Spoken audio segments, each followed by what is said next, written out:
Waters is in, it's on to Slay to be able to bounce back around. He's going to take one, but that's a 1-4-1. Here comes the beat. Damn it, boys. No, the double kill onto the guy. It's not alive. Are you kidding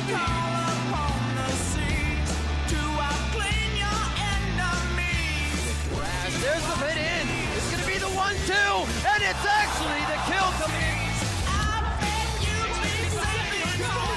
But he gets cold. Missy almost gets taken out. The left way. Perks gets a kill. Now the exhaust onto Shia. Expects gets the extra harpoon. Shia's down. Triple kill to Perks. Perks going in. Different moves on lane top, I think. Mid lane. There's the play into Faker exhausted. Zon keeps away from the wall. Not quite getting slow. There's a flash to chase. First one into Perks. Oh my goodness. Felix is pushing very, very far forward. The chop connects to the Shia. There's no fence. Stunner Rush goes forward. The hammer down. Not going to pick up the kill. And Perks solo Shia. Careful for Kibis. Perks, out comes the ultimate once again. Koski just going to get knocked back by the shockwave. In comes Amazing. Perks enough forward to get this one. What? He's still alive. Perks is looking for some kills here. Oh, he got it. Gets the flash over. Beautifully done to get that extra follow-up damage. That was clean. That was clean. Every time I watch it, it gets me so hype freeze. Welcome back, everybody, to week 4 of the Spring Split, where we are gearing up for our next matchup between G2 Esports and Schalke 04. Now, after winning the EU LCS 4 times in a row, G2 replaced most of their roster with Perks as the only remaining member. Now, they had a rough start, but in week 3, the players around him stepped up as they won both their games. Yeah, and for me, the player to watch was and is Yarn. I've heard these little whispers while I was playing in NA that he might be the best AD carry in Europe. So I told to myself, alright, I'll watch him closely. I watched him week 1, I watched him week 2, and he just didn't deliver. But then week 3, out of nowhere, he just exploded, dealt so much damage, and he was one of the key members of his team for the week 3. It was honestly so good watching him with Tristan on the aggressive positioning. As you mentioned, it kind of punished him in those first few weeks, started to fall apart. But of course, you can see on your screen the man that we have to talk about when we bring up G2. It is Perks, and he does still feel like the big star for the team. And honestly, as an individual, it seems like he's grown so much. Yeah, he is definitely the big star, and he, for me, is the biggest surprise of the ULCS split. Because you have to look at it this way. His entire team, his friends, they have left him. He was alone. And he took all that pressure upon himself to rebuild the entire team around himself. He had to find new players, new teammates, and then he just stepped up. He embraced the pressure and played so much better with it. It's one of the few players that can actually do that and play better under pressure. Yeah, it's so rare. And we look at the opposite side for Schalke 04. Rookie AD carry Upset, struggling, it feels like, under that pressure to a certain degree. Hasn't had as much time on stage as he would like. But when we look at this guy, there seem to be some similarities when we look at career trajectory compared to how when Perks came to the LCS. For me, they're mirror images. You know, Perks, older one, 2 years older. You look at Upset, he's exactly where Perks was 2 years ago. He's the big rookie, the hot rookie that just comes out of a challenger, says he's going to destroy everyone, but then he just doesn't deliver. But he has these veterans around himself that can help him guide the way, and he just has to take the path to be the next Perks. And one of those veterans is Nukeduck. Nukeduck feels like he has been a big part of the team as well, so I'm kind of looking forward to seeing how he's going to influence the growth of Upset, because it is Pride is a younger player, Upset's a younger player, but it feels like the Schalke team is sort of rallied around these veterans overall. And we saw the biggest issue with Schalke was that they can't translate the scrims performance into the LCS, and the players even said it themselves. And then when I actually play versus Upset in solo queue, he destroyed me. I feel like he's the best, or like top 3 AD carry in ULCS right now. That's what I want to see. But then just when he plays, there's something wrong with him. And I feel like he talking so much slack about the other players and just saying he's going to destroy everyone and putting so much spotlight on himself, even though he's not used to it. That's just like his false confidence trying to impress everyone, and putting too much pressure on himself just made him crumble under the pressure and play worse. I want to see that false confidence turn into real confidence. I want to see him crush the LCS like he crushed you in solo queue, Freeze. That's all we can hope for. But Upset and Schalke are looking for a big win tonight. They're going to be facing off against the reigning champions with their new roster. Medic, take it away. Wow. Thank you, Dracos. I'm Medic Chamberlain, Martin Deficio Longer, and there's 1,000 games we haven't cast, but just you wait. Just you wait. Before we hit picks and bans, let's pull up the lineups, starting with G2 on the blue side. What a lineup G2 have. Entirely changed and entirely revampalized? revamped roster. Yeah, English. Perks, Yeah. I'm struggling with it at the moment. Perks in the mid lane is one of the main carries, but Jankos as well has kind of struggled to fit into this team at times. I think just because late game has kind of been the name of the game, it's not really been his main strength. We haven't seen everything we want from Jankos yet, but today he is facing against another Polish player, his brother from another team. It is Vander on the side of Schalke. So I know Jankos is going to be fired up. And he's probably going bot lane, looking for at least a kill or two on Vander. Do you think it's actually that influential, having that sort of rivalry within the players? No, it's mainly just for banter. I can read the chat between the teams. Oh, okay, they're bantering at the moment. There's a lot of banter going on between G2 and Schalke. Both teams seem to be very good friends. Currently also discussing how Visitachi used to be the faker of Age of Mythology. Oh, yeah, so I've heard. And now everyone is very jelly of that because he can kill everything, apparently, in that game. It's very hard to kill Titans, I believe, in that game. And he can 1v2 them. Oh, that's apparently. very impressive. So very impressive. Let's go into the ping and ban phase of League of Legends, which, of course, is not the same game. It is not the same game. Now, G2 coming off a 2-0 week. Schalke went 1-1 last week. They're going to start off with a Galio ban against Nuke Duck. Galio, become one of the absolute best picks. We just saw Caps play it in the last game. And now we get a Kalista ban. A champion that most teams in Europe seem to step away from.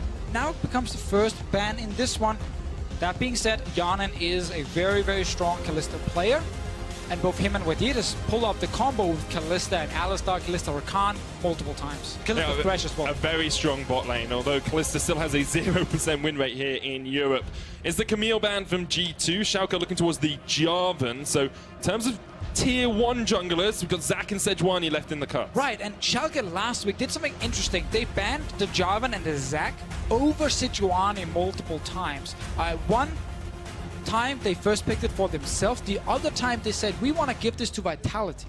We want Whoa, no. Gangplank first picked Officio. Okay, I mean, these are two of the guys who plays a lot of Gangplank up in the top lane. Very clearly, G2, high priority on this pick. Over in the LCK, it is 100% pick and ban rate still on 8.2. Not the same in Europe, but clearly some of the teams here are saying we agree with the Korean teams, and Gangplank is worth grabbing early. It does mean Sejuani goes over to Pride. This is a bigger deal than I think for most junglers, mainly because it means he doesn't play Kha'Zix. Yes. So I'm happy to see him on the Sejuani. Sejuani was pretty good last week. We have to come back to that top lane matchup. The Gangplank early lock-in. Now we're looking to see if Schalke can find a counter pick, because Wonder and Chachi have been the best two top laners in Europe thus far. Well, we have to see what Chachi wants to play. It is going to be the Gnar pickup for himself, so we know he gets a bit of pressure up in the top side early on, but the Gangplank scaling is, of course, in favor of G2. Zac is still available if Jankos want to play another tank jungler. I would love to see him on Jax. That would be fantastic to see a jungle pick where he can actually be more aggressive. Just as I get my hopes up, the first choice, the Zac, gets locked in. Well, you got the prediction right, which is the important thing. And there's the Zoe. There's the Zoe for Perks as well. 1-on-1 on that Dustbar. And Nuke Duck. That's a LeBlanc. One of the few picks we keep hearing that some players feel like they can take against Zoe and then beat her. Because Zoe's lack of mobility means that she can't escape ganks against a LeBlanc comp very effectively. Pride and Nuke Duck together could be a combination that can shut down Perks early, but we know that Zoe, even down 0-5 in the late game, she always comes back. And the LeBlanc in the late game against a lot of these big tank comps, it gets really difficult to deal enough damage to take someone down. So we have to look at the mid lane early with Zoe against LeBlanc. Make sure to keep our eyes focused squarely on the mid lane. Xayah ban, Braum ban, and that Cogmore to round it out from Schalke. Okay, Schalke getting rid of one of the tank killers, and also the potential Xayah Rakan combo we already saw last game here. Their draft is currently sitting with a very good front line of the Gnar and Sejuani, but because of LeBlanc, we are looking so much at the potential snowball from Nuke Duck's side. Upset did play Twitch last time. I really feel like he's going to play Twitch this time as well. He played it a lot in Challenger Series. It was his most played last split. You won't get to play. And it gets banned by G2. But when you play things like LeBlanc and you want to play around mid, grabbing a bot lane that can push early can actually enable your support to roam. And then he can go mid lane and further try and set up this pick here. So Schalke could step away from the scaling bot lane strategy and go for something that can actually push and win the bot. Varus? Varus could be one of them. Caitlyn could be another one in terms of AD carry picks. They're waiting with it for now. Grabbing the Tahm Kench, which is a very safe choice against the Zoe poke, which often is just against a single target with the bubble first. There is the Varus Ornn from G2, and Schalke now looking towards their final pick. Look at the amount of engage on the side of G2. Zac, Varus ult, Ornn ulti, long range engages, the bubble as well from Perkz. This is the kind of draft that you hate to play against if you fall behind early, because they can siege so effectively. And when you're stuck there trying to clear the minion waves, some sort of CC will hit you eventually, and you get poked out by Zoe and Varus, and you are gone. So this G2 Esports draft is very, very good if they can actually siege, group together, and utilize the long-range engage and poke. Where on the side of Schalke, Tristana does also serve the purpose of getting a bit of push, at least in the bottom side. But because of the Tahm Kench pick, I'm not looking at them being super, super aggressive. And we already heard Vedius earlier today talk about how the Ornn pick works really well against Tahm Kench. You don't struggle in the laning phase against him, and your ulti is so effective because it's a massive AoE. So when Tahm Kench eats the first guy, well, Tahm Kench gets knocked up and he doesn't get to run away with the guy he's eating. And then when you spit him out, you're still kind of stuck in the front line. So we've talked a lot about what G2 want to do. They want to siege, they want to get this poke, they want to catch people out. What does Schalke want to do with this composition? It's 1-3-1. Narn one side lane split pushing, Nukeduck in the other one with the LeBlanc here, currently sitting on teleport. And also early game, they have the option to play around the top side. Gnar can outduel the Gangplank early, and LeBlanc can kill the Zoe if she gets a gank in that mid lane. Pure late game, G2's draft scales really well and has a ton of range in their favor. But Schalke, a lot of tools for getting ahead early game.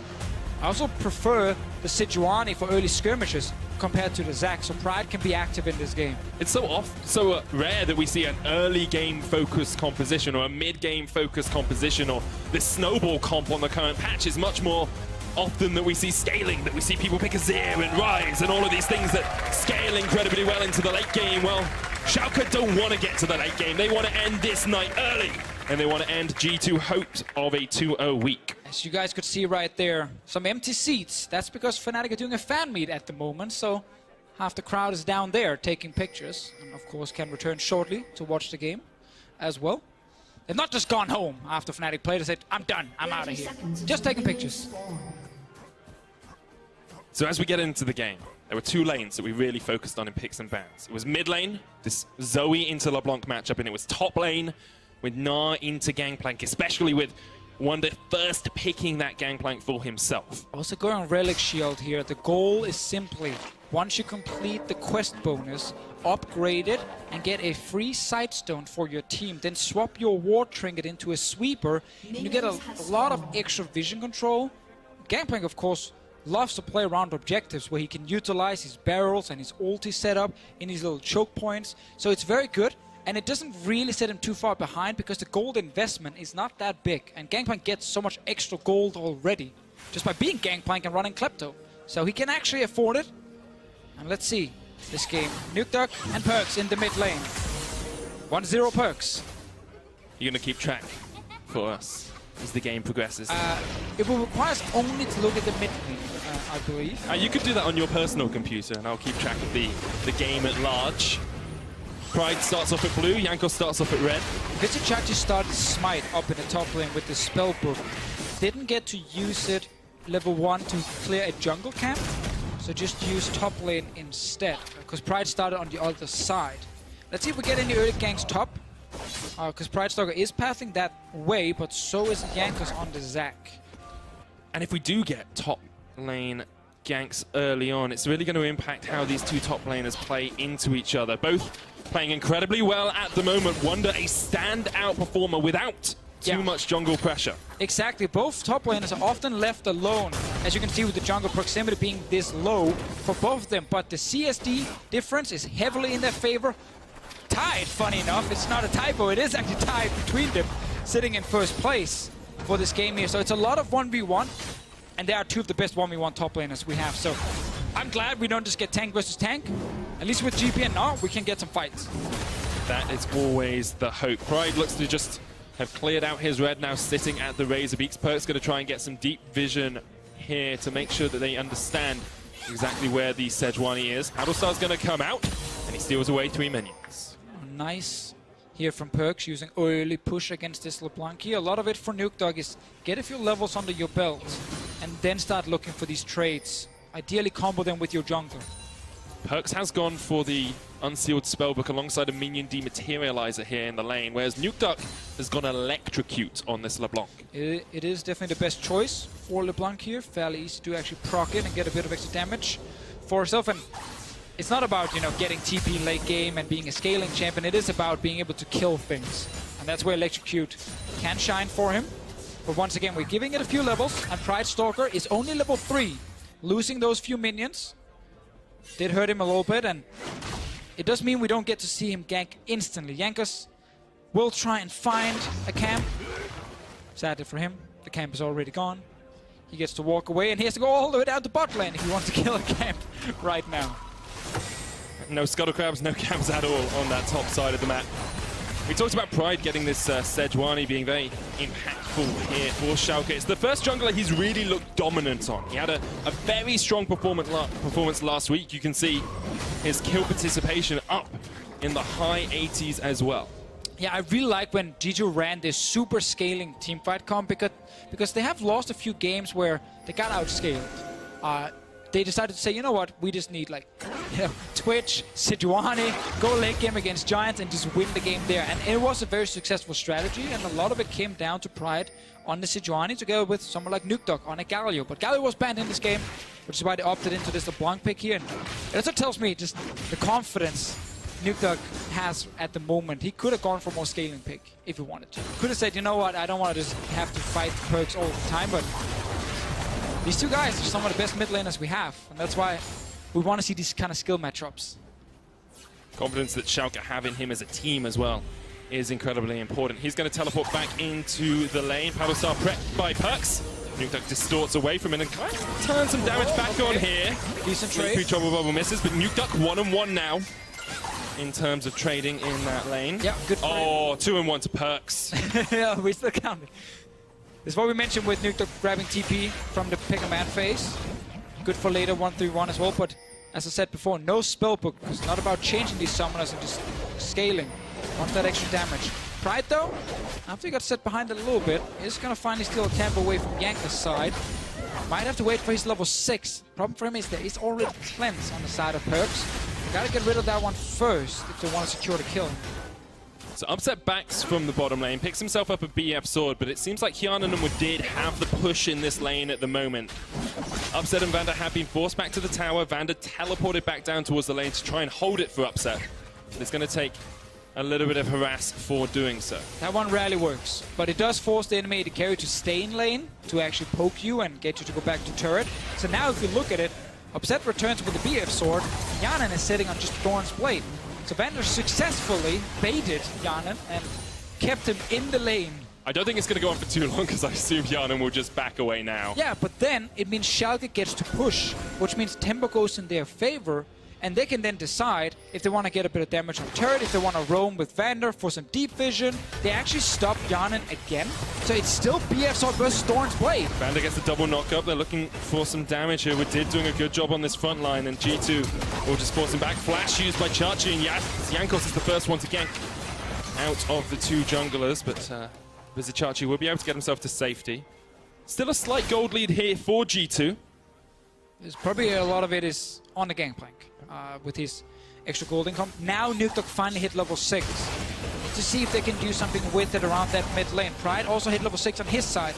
If they get rid of the cleanse from Perks, they can return gank mid easily. And now Hjarnan will have to swap to teleport, of course, on this Varus and just TP right back to the mid lane or to the bottom lane if he wants to make sure that Schalke doesn't get any advantage. And welcome to AD Carry Spellbook, where getting denied your recall doesn't really matter that much because you can just go TP.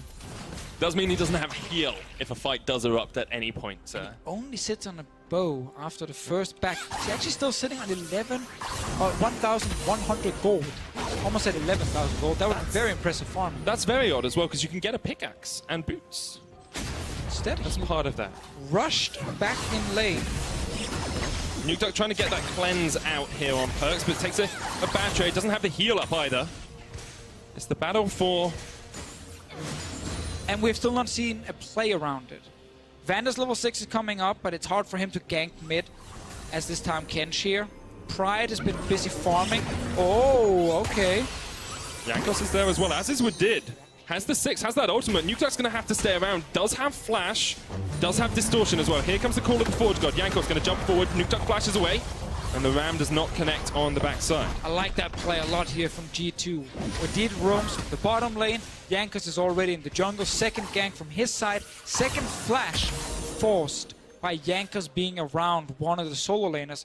We did just talk about how once Vander got level 6, he could try and look for mid lane play, and he's actually going for it now. Trying to get on towards Perks, who does have the flash to jump in. There's the flash used. And that's all that Schalke wanted from that. It is not often you see a Tom Kench plus 80 carry gank at 8 minutes like this here, but it actually worked because Perks was sitting there waiting for another wave. And then it's a constant trade. Wadid goes mid first, pulls off a play. That allows Schalke to push the bot lane. So when Wadid leaves the mid lane, he has to go back bot, and now Schalke can roam. And both teams need to constantly be aware of when they have the tempo so they can make the initial step. When they actually pull off a play with it, they have used their energy or their resources, and they're going to go down to 0. And it's on the enemy team then to use their resource or tempo advantage to make their play. And you constantly have to communicate that. So when you back away, you got to call, careful, the enemy might now show up because he can roam.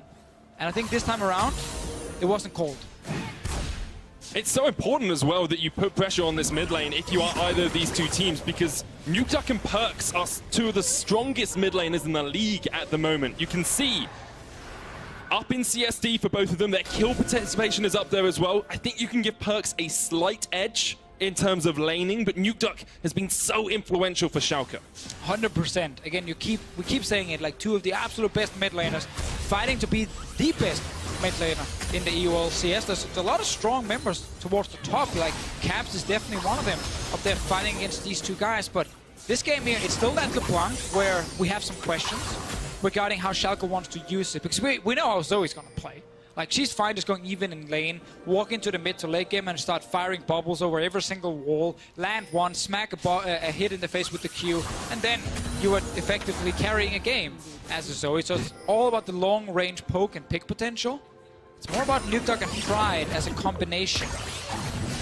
Oh, might get Chains here. coming out with a Mimic. There's the Ignite used onto Nukeduck as well. Because we can see the damage Nukeduck can apply, and Perks can't really escape it without a flash. So if there's a gank, they might be able to get a kill, but that cleanse is still in the way. So Pride can't just fire long-range ulti and see if he can kill Perks. I still think you could have gone for a gank, see if you can get the summoner out, and then see if you can return gank. Yep. But Schalke are not the kind of team to go all in early game. They do play very calculated. Both these teams perhaps realizing the stakes of this game as well. Two teams that are expected to be top contenders near the end of the split. Both sitting at 3-3. A loss here puts you down to a negative win-loss ratio. So you definitely want to win this game. And you want to keep up with Fnatic, who just picked up a win against Unicorns of Bluff. So Fnatic is sitting 4-3 in the standing. And you have to chase Vitality, who won as well today. Basically, there's a lot of teams that are winning. There are a lot of teams winning, also a lot of teams losing, funny enough. Equal, actually. There you go. There's a lot of teams fighting for top 6.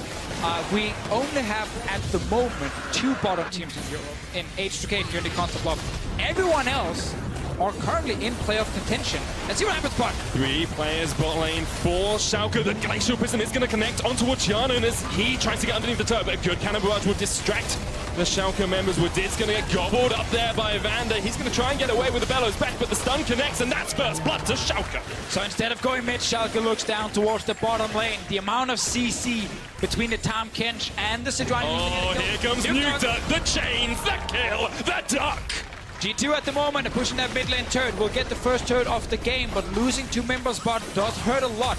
If Nukeduck leaves, however, the G2 dual lane might be able to TP bot lane in case Schalke are pushing, but all of Schalke members, they're using the advantage to just back off, return, spend all your gold. This is a fairly strong Tristana early on in terms of items, but also Rage Blade now completed on the side of G2's bottom lane. We did actually instant TP'd back. We'll see if we can find one of these control wards being placed on the bottom side. But let's see the play again. It's second time Vander uses an aggressive ulti to force a fight. And Yanan is forced out early. What did here? Let's see. Can he just step away when he's looking to try and save his AD carry? I think he's doing everything he can to make sure Yanan doesn't die. And when you then try and flash, Top Ken just turns around and eats you, and then you're not getting out. And especially you get such quick procs on the Sejuani passive, that stun, because you've got double melee. Nukeduck comes in at the end. It's not too difficult for him to clean that one up, and Upset was there trying to jump in as well. But did cost him that mid lane turret. So it was 2 kills traded for the mid lane turret. And it now means that G2 have a 1,500 gold lead. And that, actually, if we look at where that gold lead is, a monumental amount of it is in the top lane. There's 1,000 gold ahead for Vizicachi with only a 2 CS lead. See Vizicachi running with the futures market on the Gnar. He's down in the negative. Getting that back, but now we get a mid lane play. Jumps on towards Perks. There's the stopwatch. Jankos on his way in as well. Nukeduck needs to try and re-engage because Pride is now on the wrong side of this fight. Perks there, Jankos as well. Schalke should be able to weave their way away from this one. Pride flashes. Perks with the Sleepy Trouble bubble. He's going to get back towards the remnants of that tower. The paddle star, the flash. There the chains as well onto Jankos. He's stunned up in the middle of the air. And G2 won't finally engage. Once again, Perks sitting with that cleanse, keeping it. Pride's ulti was on cooldown when he started. Bot lane fight. Upset jumps into TP coming in as well. Yana with a great stopwatch. Within gets the double knocker, but Upset with another jump gets on towards him. He's eaten up by Vander to get him away from the call of the Forge God. But here comes Perks, and G2 are not done with this fight yet. Vizicachi in the mini Gnar trying to go up towards the side. There's the stopwatch. Sleepy Bubble Trouble is flashed away from. Here is Chachi. What can he do? He's got a stopwatch as well. Everyone's going golden. It's in honor of the Olympics. Vander in with the chase onto Within. Perks there off towards the side. He gets a paddle, but he gets taken out by Nukeduck, and Schalke are winning the fight. Ethereal Chains from Nukeduck won't be enough. Schalke win out. Insane fights here in the bottom lane. Upset and Vander, they start the 2v2. They win it against Yanan and Wadid. And when the rest of G2 came down to try and help, they also end up suddenly dying or having to flash away. 4 kills for Schalke, but currently still 0 turrets, and Wonder gets another one top. Let's see if they can get the bot lane turret at least for Schalke. It's going down now, trying to catch up in gold, but early fights in favor of Schalke. Early turrets in favor of G2. And how important is it for Schalke to get Nukeduck rolling? Because here he gets such good play. Yeah, we keep talking about how he needs to just get ahead here, but Yanan, he gets destroyed in the early trade. Upset then jumps into the belly of Vander, so he actually stays alive. And while he Perks, when he sees the stopwatch, he tries to then just put the bubble on the knee, but instant flash out of it so he doesn't fall asleep. And now, as a Zoe, ulting away just means you're gonna jump right back in, and it's hard for him to escape that extra jump and mobility from Nukeduck. Great fights in the bottom lane, very close back and forth, but Wonder was just sitting top lane, taking down another turret. G2 Esports looking for the last outer turret, and we have to remember, G2's comp scales really, really well. So not only is Wonder getting additional gold from just being Gangplank and Klepto, he's also getting 3 turrets. He's almost sitting on Starix now, and we're only 16 minutes in. Importantly, Schalke did take an Ocean Drake there, so they do have a dragon on there. So that's actually a while ago, so I totally forgot about that one. Infernal up in a minute and a half. Rift Herald here as well for Schalke if they want it, but they're 2,000 gold behind. And first items are coming out. Hextech Gunblade for Nukeduck, Morello Nomicon for Perks. Also Rift Herald here because we had G2 spending their resources on bottom side, killing the turret. That means Schalke can instantly make a play on top side. Both teams end up just cross-mapping each other. But this Rift Herald can be huge because Schalke trying again to catch up in turrets. Unleash Nukeduck. 2 kills. TP. 1-3-1 with Gnar on one side, Nukeduck with LeBlanc on the other one. You gotta get the outer turrets down so you have longer lanes to push. This Rift Herald is gonna be big for Schalke. And I'm liking what I'm seeing from Upset this week as well. Like up until now, he seemed a little bit more tentative there. He was the one to engage. He was the one that jumped onto Kiana. He was the one that jumped back into the belly of Vander. It's a little bit more like the Upset some of us expected to see coming into the EU LCS. Definitely good to see him show up here on this Tristana. Currently sitting with just 1 kill, 1 assist, but farmed decently well in this game despite being a bit down, but some of the trades actually meant that he ended up losing the CS, the back half after the fight. Infernal Drake, 20 seconds. Chachi, no TP top lane, and all of G2 are ready to contest this Infernal Drake. And there's no vision at all for Schalke on this bottom side of the map. That's all G2's domain. Everything that Light touches down here belongs to them. Yeah, we also have to remember Schalke happy to play a game where the map is split. Happy to play a game where it's not walking 5-man together into the poke of G2. Oh, Nuke dodged this! Jumps back onto Perks, the Hexa Gunblade, and Perks is down! That's how you win the mid lane! The year of Nuke Duck. I love the jukes right here. Perks gets surprised. He dies. That Inferno Drake G2 were setting up for, but that's still alive. Now it's Schalke's turn to move in and see if they can kill it. We've had some great outplays Oh, that was beautiful from Nuke Duck. Jumps right back in. The Infernal Drake there, control ward on it. I don't think G2 are going to contest this. They do have Yanan, good Chain of Corruption. They've got the Call of the Forge God. They've got the Let's Bounce from Zac as well. Maybe they'll try for an over-the-wall steal. Here goes the Yankos, opens it up, can't land the cross-field smite. And Schalke Norfair get their second dragon of the game. They're going to get a tower in the top lane as well. And that Rift Health is still there, sitting in the inventory of Pride. Mid lane turret can be the objective for him, and suddenly Schalke can even out the gold, even get the goldie. Let's see the play again. Perks finally lands a bubble onto Nuke Duck, thinks he's gonna get the huge hit in his face, and then he jumps back just at the end, surprises Perks, and then he can't get away. He dies. Great play from Nuke Duck. Quack, quack, says Nuke Duck. Now, only 1,000 gold between these two teams. Mid-game spikes being hit for Schalke Norfair. Black Cleaver, Hextech Gunblade, IE, and Static Shift completed on Upset as well. Is this when this composition truly comes online? Is this when we'll see the 1-3-1? I mean, when they've already gotten kills on the LeBlanc, it makes the 1-3-1 even stronger. And yes, when these outer turrets are gone, that's when you can unleash the split push. You can already see the positioning. Let's add another part to the 1-3-1. It's Tahm Kench sitting in mid. His ulti, mid to top, mid to bot. Schalke can instantly show up with 2 extra members to either counter gank in the side lane or set up a more aggressive tower dive. So there's a lot of ways for him to play the map. I will say though, playing 1-3-1 is very difficult against a lot of tank champions, because tank champions can always go Baron. And when they go Baron, you're forced to stop split pushing and TP in to stop the Baron from dying. And that's one of the ways for G2 later on in the game to force 5-on-5 team fights. But right now, Schalke got a stronger team. Rift Herald used in the mid lane as well. Schalke going to group up his 5 to try and defend some of the Herald's push. Jump in from Yankos, trying to get onto Nuke Duck, can't quite make the connection. Let's bounce as he takes it back. But brings an explosive shot into the team as well. Perks jump forward for Upset, couldn't quite find the connection. And G2 still with a gold lead at the 20-minute mark. We can see up to week 3, pretty even until that 20-minute mark, and then they're sometimes able to accelerate and take the win. Yeah, the big thing is the 2 highlighted ones here against H2K and against Splice. That was last week when they went 2-0. That late game got so much better. They started actually getting ahead in the late game. They stuck with it. They managed to secure Barons and win team fights, something they did struggle a bit with in earlier weeks. This composition, again, good scaling on their side. Their win condition is going to be 5-on-5 team fights in the late game. Ideally, you land some poke first before the fight starts, but that's how you want to play it. Chachi missed the Gnar here. Is back into the mini form. Post is going to flash away, but here comes the Abyssal Voyage that you talked about. Call of the Forge God's been used mid as well. Yankos jumps away from it, and Pride did get engaged on by Wadid. But he tried to stop the ulti here from Vander to see if he could CC him before he showed up in the side lane. Yankos had to flash away from that engagement, and this will keep happening.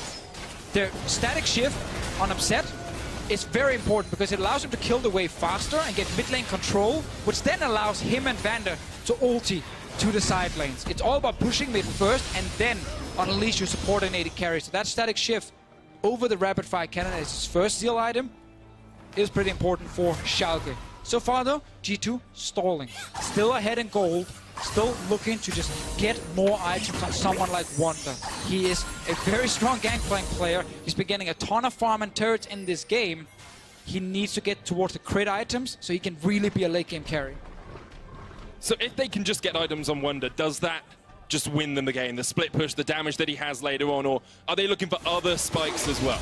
I mean, of course, when you have an AD carry like Varus, who currently is 0-2, kind of need him to catch up a little bit as well. Luckily, he does have value in terms of just his ulti to provide some mobility, but you're gonna need Yanan with 3 to 4 items in the late game, of course, if you want to consistently win fights. they can't really get that quickly. At least they can keep funneling gold into Gangplank. He's gone for play the Ruin King second here as well. Yanko's going to jump in on towards Upset. He'll just leap away, but the double stretching strike and Perks is on his way. There's the cannon barrage. Vander eats him up. Pride taken low. Drowsy as well. We did there, but he's going to take a lot of damage in return as G2 have to disengage. And we keep seeing G2 try and force together. When you're playing against split push, typically a way to shut it down is take over mid lane. Move in as a 5-man unit, force a team fight, secure 1 or 2 kills, go Baron. Split push, done. In this case here, because of the Tom Kench pick, so key for Vander. He gets to disengage with the team, and now they get to push back because all of G2 just invested all their time in trying to force a play. They backfired, and now they have to go back and catch minion waves. Look at top lane. Perks needs to go pick up that wave. Bot lane, Wanda needs to push out that lane, and suddenly Upset gets control of mid lane once again. It's this constant trade. Now G2 are 5 together, they make a play. If that backfires, ball goes over to Schalke. Their turn to make a play. That will be the mid lane tower going down. Basically even on gold as we crest the 23-minute mark. Upset still just pushing in this mid lane, and those crits can do a mighty load of damage. And this siege comp from G2, it's not getting to siege anything. These tier 2 turrets are very far away. They constantly need to deal with either Chachi or Nuke, and they can't kill them 1v1, so they have to send multiple members. But then there's Vander and Upset showing up with the Tom Kench ulti. So grouping 5 around Baron is going to be one of the ways back in the game for G2. But it does require enough tankiness to actually stand in the Baron pit and tank it. There's no armor, or not enough armor, sorry, on Yanka's side just yet. Luckily, the Warmocks will help him to go out and get the HP back. But you know the moment you started, double TP is going to happen. And then you got to be ready to take the fight. So we've got Infernal Drake up, we've got the Baron as well. You can see a slew of control wards in the inventories of Schalke Null Fear. They will be setting up vision control. Looks like they want to play down towards the bottom side of the map, and G2 have respected this. They're trying to get vision of their own. Could also be decent for G2 because they have 5 together. Chain of Corruption on towards Pride. Perks in from the side as well. G2 stepping forward. Nuke jumps into the back. There's the Let's Bounce, brings Vander back. But already Pride still alive, and G2 get 1. Wonder gets it. There's a second as well. TP's late here from Vizicachi. G2 win the fight. Just we talk about G2, 5 members together. This is where they're strong. They wanted this kind of fight. I'm actually surprised Schalke decided to engage it this way. They had no flank set up at all. They didn't have any side lanes pushing in their favor either just yet. So they walked straight into the 5-man comp of G2. This was a very important play. Nuke on the Yarn is just gonna kill him! Jumps straight back in towards Jankos as well, and now he's outgunned by Perks. Got a kill on the AD carry, but still 4 members alive here on G2's side. They will get to steal away a few jungle camps. Schalke are currently pinging towards the Baron, but right now G2 are not on it just yet. Look to just be looking to steal away what they can, and then reset. Back away, use this advantage. You just got Infernal Drake, you got a few kills as well, and you stop the split push at least for a few minutes. So let's have another look at this. Yeah, this is surprising because this is not how Schalke can fight. They want to flank with Gnar, with LeBlanc. They want to force G2 to not just sit 5-man together instantly. So when they go in with just 1 or 2 guys, they give G2 an opportunity to start a fight. That's where Zac can shine. Jumps in, great engage from Yankas, smacks Wadid into, of course, smacks Vander into Pride, and suddenly Schalke can't disengage. Great setup, but Schalke also gave G2 a chance to get a 5-on-5. It's important to note as well, Chachi did use his TP at the end of that fight. Didn't complete it, so it's on a reduced cooldown, but Wonder has teleport advantage right now if G2 were to do something. Another fight. Call of the Forge God, Upset, not eaten up here. There it comes afterward, the knock-up, taken back behind the tower. Let this be a lesson for everyone in solo queue. If you cannot stop the crazy Tryndamere in the side lane when he's split pushing against you, tell your team, go mid.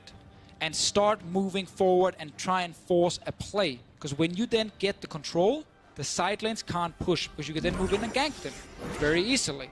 Or you can go Baron. So in this case here, G2 are effectively grouping mid and just running straight at the enemy team, and it works. Here comes Yakos Pride with a great knockback. There's the cannon burst as well. Upset trying to jump away. The Drowsy comes out. Let's bounce Pride back into the team. And that's a dead jungler. Very, very important. Again, G2, they understand how to play this draft, how to play against Schalke's comp. Still feel like it's too early for them, it seems like. I think they can just go Baron here and at least turn around and take the fight if Chachi TP's in. Remember that spellbook, meaning reduce cooldown on the TP, so Chachi is ready. Here it comes, Perks is in that front line here. Chachi does not have Mega yet. G2 gonna try and just engage straight on towards the Gnar. Paddle Star comes out. Few seconds on Wadid's ulti. It's gonna be key here in this river. So hard to dodge it. They're waiting for it right now before they start it again. Now they started because you guys can see Wadid's ulti is almost ready. They're actually baiting it. They're just kind of acting near the Baron pit. People think it started, but they're not hitting it yet. Pride is back alive as well. Here comes the call of the Forge God. G2 knock up, upsets low. Nuke Duck there off towards the side as well. Pride on his way, but he can't join the team just quite yet. Upset gonna have to retreat down towards the bottom side. G2, Jankos opens up an elastic slingshot. Upset flashes away and Buster shots him as well. Can Upset survive? Can Perks take on Nuke Duck as they're trading off towards the top side as well? Upset lives to see another day. Great acting skills from G2. However, 5-man. And there's not that one guy who just misclicks, so he like A moves and start hitting the Baron. He's like, oh, sorry guys, I didn't That's solo queue in a nutshell right there. Yeah, you can never do that one in solo queue. Is it really acting when you're miming? Because they were just standing still. Isn't that kind of acting? I guess so. Anyway, Jankos have found some good engages. He's now learned he needs to try and get onto both Vander and whatever target they want to kill. And then he CCs Vander first, so he can just instantly devour who they're trying to actually kill. And then they end up taking the jungler down. We don't get to see what happened around Baron, but there was, of course, no kills picked up by G2. We continue. Once again, Schalke can't properly set up their 1-3-1 because mid lane, with the amount of engage from a Zac and this very smart Ornn pick, it just means that the dual lane of Upset and Vander, they're never safe. They're always forced back when G2 group. Now we'll see what happened in the Baron. The Mimes standing there. There we go, and then we see the engage. Wadid actually just managed to angle it over, hitting the Tristana. Big hit from Perks, landing as well, but sadly for G2, could not get that last kill they needed. You can see they're beelining for Upset as well. They know that if they can take down the Tristana. That's a flash gone though, which could be key. Getting a good example of why a lot of teams do not want to run split push comps because it's so difficult to execute in the late game. They're trying to hide in the bottom lane, remember double? TP on the side, only Nuke Duck's available. Wonder he doesn't know. He didn't use the blue trinket there. So they use the fake one. Is Wonder going to think, oh, that was just for vision? Sneaky, sneaky Nuke Duck. Control wood there, waiting for the minions to get out of the way. If they get a kill here, they can go for Baron on the side of Schalke, but Wonder, he's playing it smart. Instantly runs towards the river, where there's a ton of blue vision already from G2, and now he's just gonna join his team around the Baron. So Reason is the best top laner in the league at the moment in a lot of people's eyes. G2 setting up around the corner. Upset's gonna jump away, and Wonder was on his way for the fray as well. Now they see Nuke Duck in the bot lane. They've seen Chachi as well. Yeah, Chachi needs to run because he's no TP available. Baron can once again be started, and G2 can either try and finish or just engage on to Schalke. Pride gets put to sleep. Jankos is going to jump across the wall. Chachi there as well. Nuke Duck's made his way across with the TP. Here's the call of the Forge God. G2's going to try and engage on towards the Gnar. He gets rooted up with a chain of corruption. Does go Mega. Can't get onto Wadid, who takes him out, but Wadid falls as well. 1-for-1 trade as Schalke will just disengage off towards the top side. Nuke Duck get away from this as well. Such a tense game. You can see everything G2 wants to do around the Baron. They're calling. Nuke Duck needs to TP. Let him waste that cooldown, and then we try and take the fight. This was supposed to be a 1-for-0, but because of the damage of the LeBlanc, Wadid did end up dying after. Infernal Drake though for G2. It's 2 Infernals for them now. It's a very good position, and all Schalke get is some vision control. Schalke is also ready in case all of G2 recalls to reset. Then they can TP in with charge in 20 seconds and actually rush a Baron, but they obviously see all of G2 returns to the mid lane. This very much is a macro game. 1-3-1 versus 5-man group. We see all the answers from G2, and now we might see a trap set by Schalke. Don't know that Jankos is there. Perks as well from the side, looking for the stun on towards Jankos. Shannon as well, opening up the sleep onto Pride. He gets eaten. Jankos with the stopwatch, and Upset can't quite take him down. Teleport used from Vizzy. Chachi maybe they'll go for Baron now. The jump in, and Hyanan manages to escape. Now has the barrier alongside that flash to try and keep himself alive against Nuke Duck.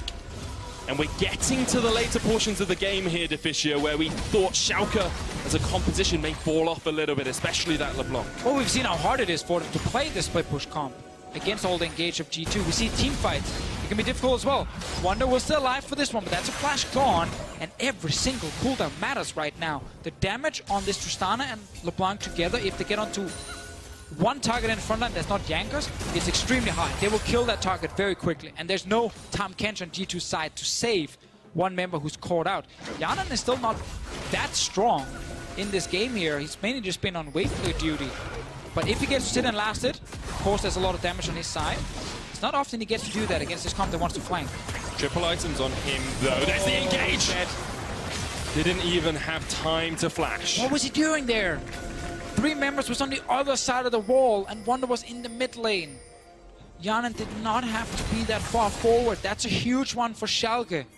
Will they just start the Baron and take the 4v5 team fight? Chachi, though, he's not here. He needs to run to join a team. Ooh, this slows everything down now for Schalke despite getting a pick on an AD carry. It's not really what you want if you are Schalke. Triple items, quad items, sorry, finished on upset as well with the Mercurial Scimitar. Let's look at Yanan again. He's backing. Oh, no. That's too greedy. Can't do that near the river in the late game. Tut. He thought he was safe, he had a control ward. But when everyone's playing around Baron, you have to be anticipating them moving forward like that. Luckily for Yanan, he didn't use any summoners, and it didn't actually cost him any big objective. It did allow Schalke to push bot lane, get a free recall. Now they're back. Another fight. Upset gets eaten up by Vander, who flashes across the Call of the Forge God. That means Upset can open up once again. Chachi gets put asleep. So good moves here from Vander, but that wasn't even like a full-on team fight. It was just Jankers kind of flying by at first.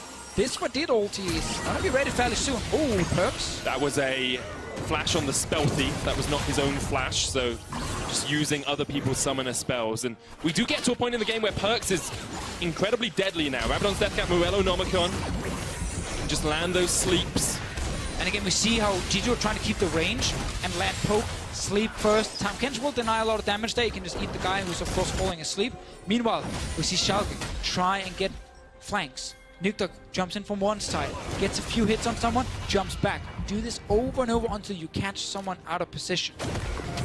It's crazy little standoff. One side is long-range poke, and the other side is pick potential with the LeBlanc. It is allowing Wonder to continue to scale up on this Gangplank, though. More crit items, has an Infinity Edge. He's got the Static Shiv, he's got Sterak's, he's got Trinity Force. Almost at a 5-item Gangplank, which is pretty darn devastating if you can land a couple of barrels. And this tension just continues to build, Deficio. The further we get into the game, the more it becomes a one-fight game. The more it becomes a who wins the next Baron to actually close out this matchup. And both G2 and Schalke are unwilling to let go of their grasp on vision around that Baron pit. Chachi is once again in the bottom lane. Wonder can just match it though. TP is available on his side. But if you get to push first, also means you can TP first before the other guy gets to kill the entire wave and push it back. Could give a small advantage for Schalke if a fight is started, but they're not in a position to do it just yet. Wonder gets to push it all the way back. On his side, we're once again waiting for 2 teams who are happy saying, you know what, we got some strong late game options. There's a fairly fed Tristana on the side of Schalke. There is a LeBlanc who can definitely kill a member out of position, but until the Baron dies, this game is still wide open. Important to note as well, this is patch 8.2, which means you cannot cleanse the Drowsy, which is coming in the future patches. So even though we've got a Mercurial Scimitar on Upset, he has to wait until he's asleep before he can get rid of it. If you are devoured by Vander, he gets rid of the sleep. It makes sense. If you're dunked in a stomach full of acid, you would probably wake up quite a lot. I would hope so. You actually should take damage if you get devoured by Tom Kench, but that's not how it works in this game. It's the kind of acid that you have. Oh, the good kind. Yeah, the good kind of acid. Nice. It's fine. Let's see if we can get a good kind of engage. Jankos is trying Chain again. of Corruption, Vander there, but look at the damage on Upset. Now Vander needs to try and get away, but the Call of the Forge God will knock him up. He's going to spit out Upset, who flashes, who heals. Let's bounce, knock back. Vander's dead, but Upset survives. Meanwhile, we have LeBlanc and Nara in the sidelines taking the tier 2 turrets. G2 once again trying to stop the split push by just going all mid. They get the 1 kill on the support. but they will lose 2 turrets for this. Charging can continue bot lane. Nukedog now moves in to try and stop the Baron. Wonder has backed away. Teleport coming in from Chachi in towards that mid lane. The Baron down 7,000, 6,000. G2 ticking over on it.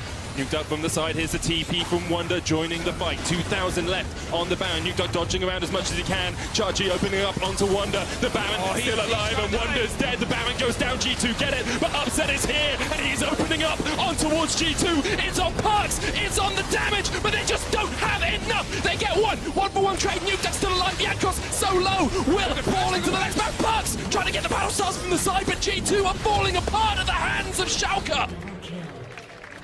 In the end, Baron went over to G2, but the fight went in favor of Schalke.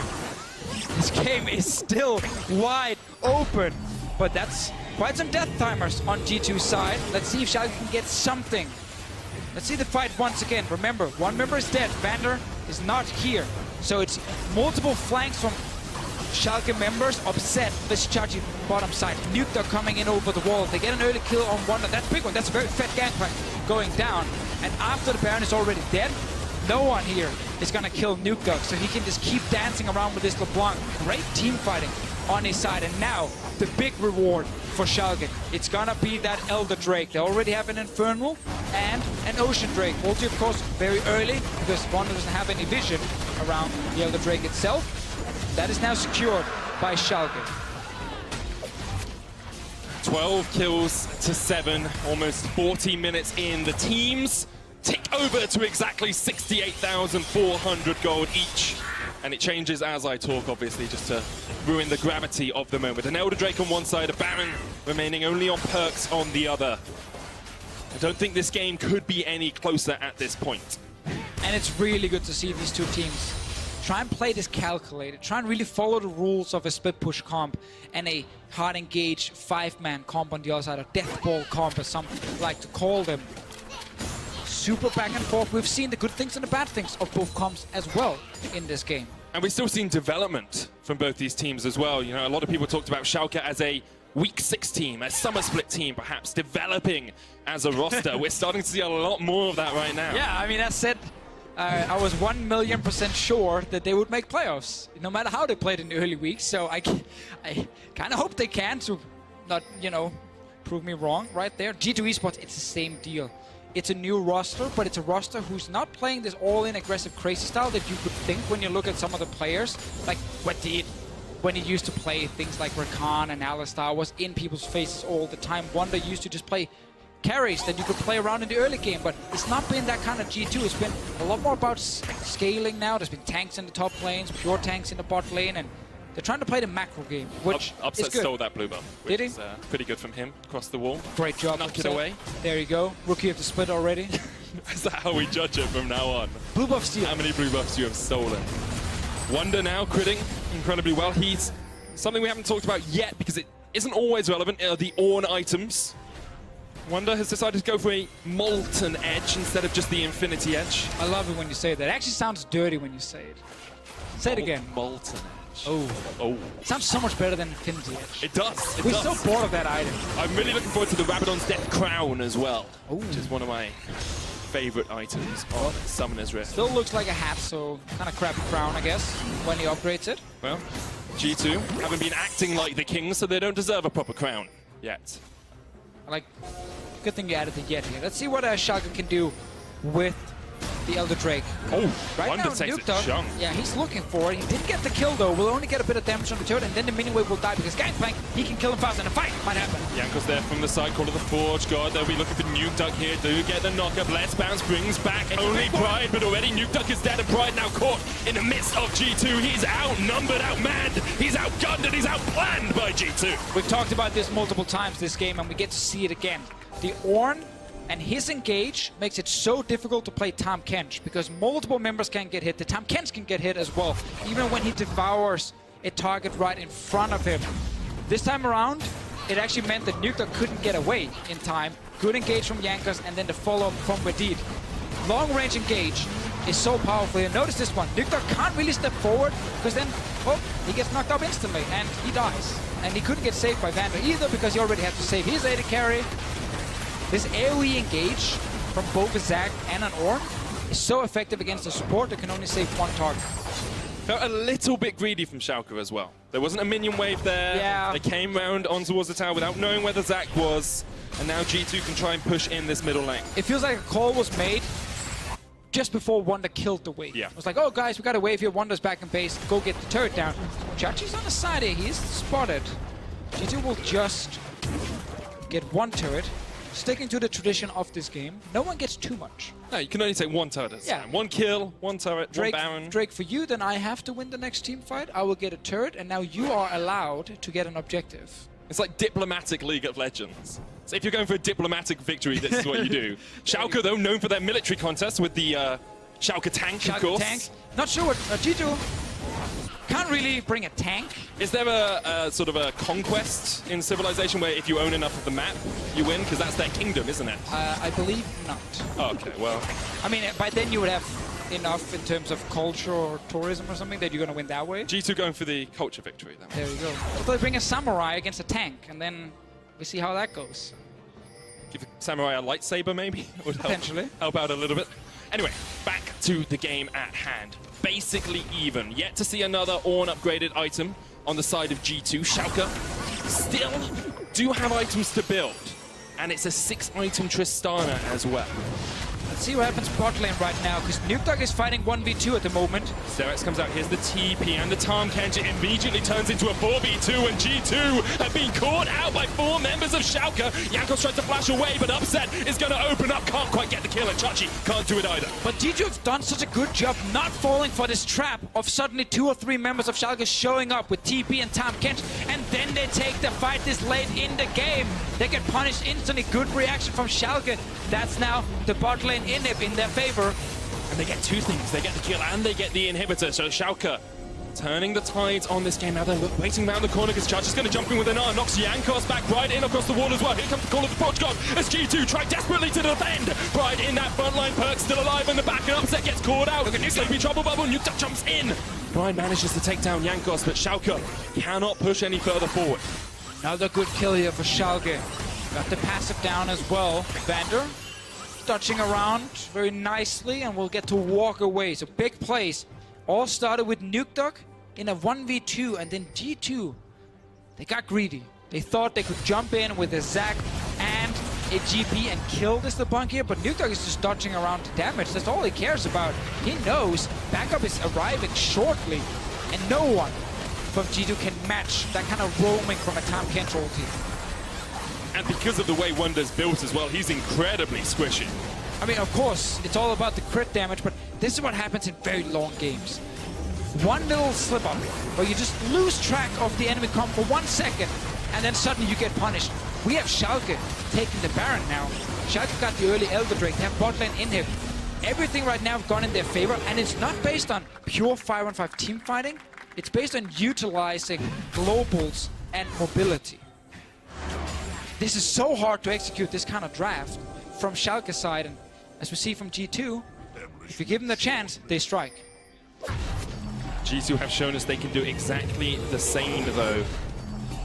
Winning out last week against H2K and Splice, after being behind against Splice as well in that game. So they do still have ways to work back into this game. We've talked about their siege composition, we talked about their late game damage. They do still have avenues of opportunity. We've seen how hard it is if they don't get to land poke first. It's kind of relying on either some great poke into catching one guy or Wonder landing an amazing combo with the barrels. It's so difficult though in late game fights. People can kill the barrels in front of you most of the time, or they step out of range just when you combo up the 3 barrels and you want to get the big hit. So it's difficult in that case. Yana in that last fight actually got some time to sit in auto and fully stack that Rage Blade, but then Nukedog just snuck to the side, jumped the wall, and Yana had to stop autoing and walk away. Look for that again if Schalke have the advantage in terms of the early setup, so they can get the flanks. A pure 5-on-5 engage on G2 side is going to be good though for the Samurais. Cleared out vision down towards this bottom side. Jankos waiting in the wings, but isn't going to do anything yet because G2, Schalke are respecting G2's engage. They're backing away, splitting down once again, 1-3-1. Chachi in the top lane. trying to take down this inhibitor tower. Perks will clear out the wave. Trying again. They still have to remember the Tom Kench ult is there to instantly join the fight in that side lane. Oh, Wonder once again getting poked down very low. Call of the Forge God used mid. They're just trying to make a fight in the mid lane, but G2 have to use it to disengage. Yeah, Jankos was top first and moved down just when the engage happened. G2 are not sitting with a lot of ground under them. It's just the base. Let's see what happens here. As he's brought back, he's asleep as well. Does have the GA. The cannon barrage is going to come out as well. They knock him up, and Chachi somehow gets away into Vander's belly and spat out down towards the mid lane. Mid lane inhibits tower goes down as well, and G2 are desperate. They just want something out of this fight. They keep trying to get the fight here. Bubble lands. Jankos. He's asleep. He cleansed the first bubble, so he still falls asleep after. He's fine for now, though. Once again, Schalke, multiple lanes, multiple members. Use your utility, use your gap closers, and pull G2 around. I like that Yankees are trying to find the engage. Got very close, but Chachi's GA is still alive. We are entering new territory for both these teams this split. The longest game for either of them. And this is where it all counts. This is where the preparation really comes to bear. Chachi's going to go asleep once again, but he will not out. Here's the call of the Forge God on towards Vander. Jankos is going to jump in. Kanan's on his way, but Vander flashes away. And Nuke now with the flank. Schalke engaged. The Nard doesn't connect. Wonder, though, has a lot of damage from the side. Already Kanan down. And they're going to sacrifice Jankos as well. It's a double for the Duck. And Schalke are not giving up yet. They want to close this one out. Baron buff. Minions pushing in 2 lanes as well. The Supers are doing a lot of work here. As Schalke null fear set their sights on the Nexus, but they cannot quite find the final portion of it. Oh, a lot of low members here. Can they get a hit? No. Upset ended up using his summoners right there. See if they can get something. Wonder's damage is very high, but he needs to land the barrel. Super is going to fall the inhibitor as well. 2 inhibitors down now for Schalke. They are still 5 men standing proud in the base of G2, who only have 3 to defend. And Chachi's going to push towards these Nexus towers. Nuke Duck jumps in, gets the tower upset, takes a massive burst of damage from the paddle star, and Schalke use that as their signal to retreat. Ooh, no one here from G2 can TP into a fight, so the chase, it's on, but it's only 3 members for now. Sleepy Trouble Bubble is down there as well. Yeah, Chachi's is going to die. That is the right call from Schalke. They have 2 inhibitors, they can sacrifice 1 man, and there's an Elder Drake for them as well. Exactly, because no one from G2 can spawn and then instantly like TP in behind. Schalke, they know. Leave 1 guy, go Elder Drake, no one is going to stop us. So they do secure another big objective. There's no Baron alive they can grab, but they got 2 inhibs down. 1 Nexus turret gone. Top lane inhib turret is low. So very easy access into the base. But we get to see the defense just based on the long-range damage of G2. Just when you think Schalke can actually finish the game, they get poked down and they have to back away and play a little bit safer. GA sold once again by Chachi because it was of course used in the last fight. So he's still a very strong front line now. And I want to see Janen's damage done at the end. It's a tough game for him to play. There is enough tools to get to him in the backline. There's this LeBlanc that is so well played by Nuke Dog. That's constantly forcing Janen to move around. While on the other side, Upset is feeling safe. Constantly dealing a ton of damage from long range with his 6 items. And a Tahm Kench next to him that can devour him.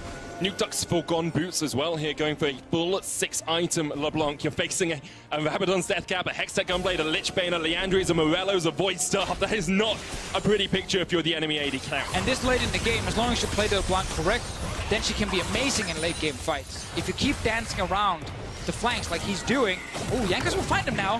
But Nuke Duck can just distort away. Good escape from him. It feels like G2 kind of last stand now. If they do not win the next fight, that tiny base of theirs, it's gone. It's completely gone. I know, obvious statement, but we've had so many fights in this game where it was not the game-winning fight. It was always, okay, you will lose something, but you're still in the game.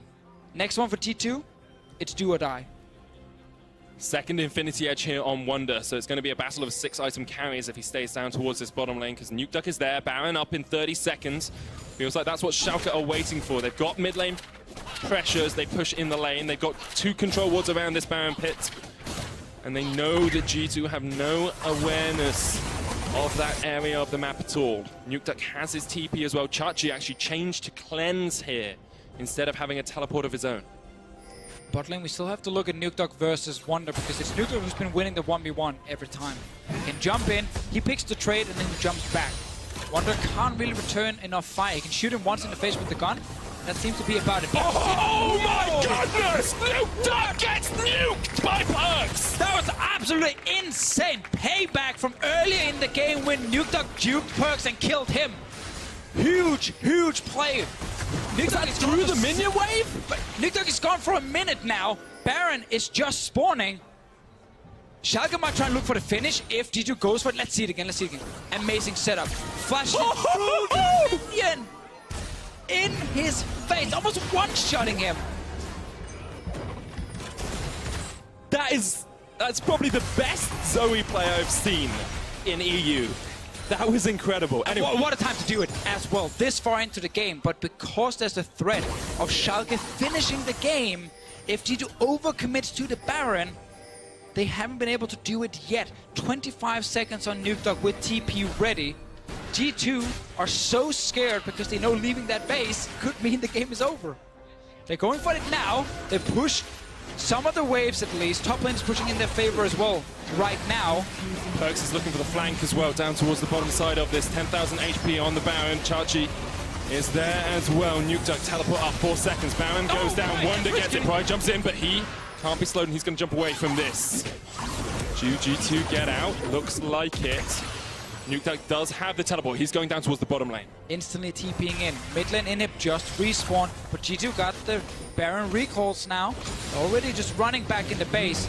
This is brave from Upset. He's going to try and jump the wall, but he jumps straight into the call of the Forge God. Yanko's trying to chase in. Upset cleanses it away with the QSS on that Scimitar. Nukeduck's pushed in a big wave down here, but that gets cleaned out pretty quickly. And G2 now with Baron buff can defend. We said there's always hope. Bandit engaged on Yankos there. He's stunned up, he's knocked up, but the re-engage comes out. Chain of Corruption doesn't hit. Glacial Prison does. Nukeduck on Perks. Down towards the bottom side. Perks somehow survives, but Nukeduck isn't going to let him for long. That's another kill for the Schalke unstoppable tank as they push their way into the base of G2 and Pride there in that front line. Nukeduck's exhausted, but Upset's going to open up. Let's bounce. Isn't going to do too much, and we're there. Wonder, Yano, there. Nukeduck down towards the bottom side. Schalke now realizing they need to run away because Yanon is having an impact in this game, as is Wonder. Vander's going to get jumped on, and G2 are somehow going to win this fight. Let's see if they can actually kill Vander as well. They lost their mid laner instantly and still managed to win the fight. Yangas is on the Tam Kench. Two Polish brothers fighting each other. And it's Yankas winning this one. It wasn't a fair fight. It wasn't a fair fight. That's fair, but still, they're going for the base now. They got the Baron buff from earlier. Nukeduck is recalling. It's him and Pride alone trying to defend. Wonder's TP is ready. He's currently sitting back, knowing there's a chance that LeBlanc could show up. Now that he realizes, okay, that's not happening, he TP's in, and now he's with the team. Stops the minion from dying, takes the inhib down. They're going for the finish. Nukeduck has to do something huge. He has to be big for his team. He has to be the year of the dog, but Yankos isn't going to let him chain the crush and misses with Did there. It's jumped in. Here's the minion wave, Glacial Prison. That hits on towards the AD carry, but Wonder's still alive, and Nukeduck realizes he has to be so careful. Yankos jumps in. The Nexus tower's going low. 15 seconds on Upset right now. They're trying to stall it. They're trying to just wait as long as possible. Great delay from Schalke here. They've done such a good job. Nukeduck and Pride hold on to the game for their team. So important. This game is so crazy. There's so many back and forth. Look at this again. Nukeduck gets that flank we keep talking about. And it's straight onto Perks when he jumps in, because Perks ends up sitting in the back line. Here's Nukeduck landing a little bit of damage, and then he returns a lot more damage onto Perks. I think that exhaust actually saved his life, but he ends up going down. Now, it's 4v5. It feels like Schalke gonna win. They're gonna take the game. But when they dive in, Yana gets a lot of damage, and then Wonder on the GP, the full crit GP, gets a lot of return damage on that backline. Upset jumps in too aggressively, dies, and now everyone has been poked low by both the bars and the gangplank. And G2 win the fight, but they cannot win the game, Medic. G2 are ahead in inhibitors now. Both those inhibs have respawned for them. They still have the mid down. Chachi gonna get spotted out by Perk. Sleepy Trouble Bubble does not connect. Here's the Tarm Kench as the Call of the Forge God comes in from the side. And Vanda, look at the damage on towards the Tarm Kench. Shadow Corruption's gonna land as well. Nuke realizes he needs to do something as he jumps in. G2 have one kill. Wonder takes a chunk as well. Jankos there. Let's bounce. Brings Upset back. And he's gonna get taken out. It's a double kill for G2. Is this just the game? This should be the game for them. They have super minions in the mid lane. They might even get another kill here on Chachi. No, he's running away from now. Never mind, he's gone. Triple for Perks is up to Pride and Nuke Duck once again, but they're in a 2v5 and Nuke Duck, this would be the mightiest play he could ever bring out. G2 and Schalke most kills in a game this split, and G2 just want the win at the end of it. Both Nexus towers going down, Nuke Duck holding on to some last vestige of hope, but G2 are not gonna let him have it. They take him out and they take the Nexus. Insane game between G2 and Schalke. I'm ready for game 2, 3, 4, and 5. We sadly won't get them today, but hopefully this was a preview of a potential playoff match between these two organizations. Back and forth, split push versus pure team fight. Amazing mid lane performances on both sides, and then Wonder on the GP in the end with some big moments. And G2 win the second fight in a row.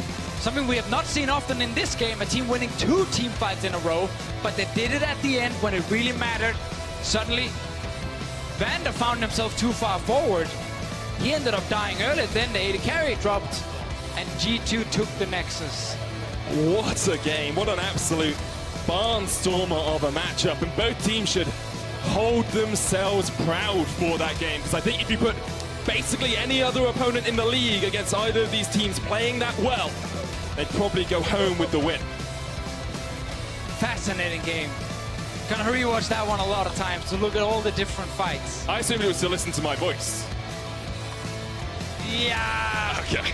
Well, let's talk about... Actually, I might practice caster with another play-by-play, just to get a new voice. Yeah, because then you wouldn't be carried as much by your play-by-play in the cast. Let's come back to the game, though. G2 and Schalke. It just went so late, and it's those micro decisions, Deficio.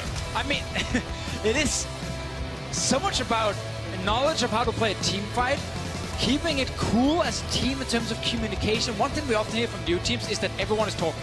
Like, everyone is calling something. You're in the late game, you don't want to lose this one. It's so close. 5 members are calling 5 different things, and it all goes wrong. But in this game here, it felt like both teams were almost all the time on the exact same page. It just came down to who could outplay the other one, or who will for 1 second be a little bit too greedy, step a little bit too far forward.